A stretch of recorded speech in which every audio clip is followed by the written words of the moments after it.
அஸ்ஸலாமு அலைக்கும். Hi friends, welcome back to my channel. Chapati தோசைக்கெலாம் சூப்பரான காம்பினேஷனில் முட்டை குழம்பு எப்படி பண்ணுறது பார்க்கலாம். மசாலா ரெடி பண்ணிக்கலாம். தேங்காய், 2 பச்சை மிளகா, 2 வரமிளகா, சோம்பு போட்டு பேஸ்ட் பண்ணி எடுத்துக்கோங்க. இப்போ ஒரு கடாயில் எண்ணெய் விட்டுட்டு சோம்பு, கருவேப்பிலை, வெங்காயம் இதெல்லாம் போட்டு நல்லா வதக்கிக்கோங்க. வெங்காயம் வந்து நம்ம கண்ணாடி பதம் வரைக்கும் நல்லா வதங்கிடணும்.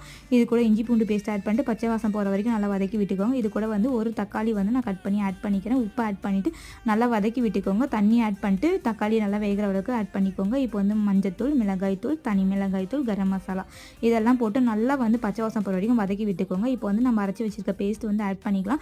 உங்களுக்கு தேவையான அளவு தண்ணி ஆட் பண்ணிக்கோங்க. முட்டை வந்து நாங்கள் பாயிலுக்கு வச்சுருக்கேன். முட்டை வந்து பாயில் பண்ணி நான் எடுத்துட்டு நான் இந்த மாதிரி தோல் உரிச்சிட்டு இந்த மாதிரி சென்டரில் மட்டும் நான் வந்து கீறி விட்டுக்கிறேன். அப்போ தான் வந்து மசாலா வந்து எக்குள்ளே நல்லா உள்ளே போகும். எவ்வளோ சூப்பராக எண்ணெய் பிரிஞ்சு வந்திருக்குன்னு பாருங்கள். இப்போ வந்து நான் வந்து எக்கு வந்து ஆட் பண்ணிக்கிறேன்.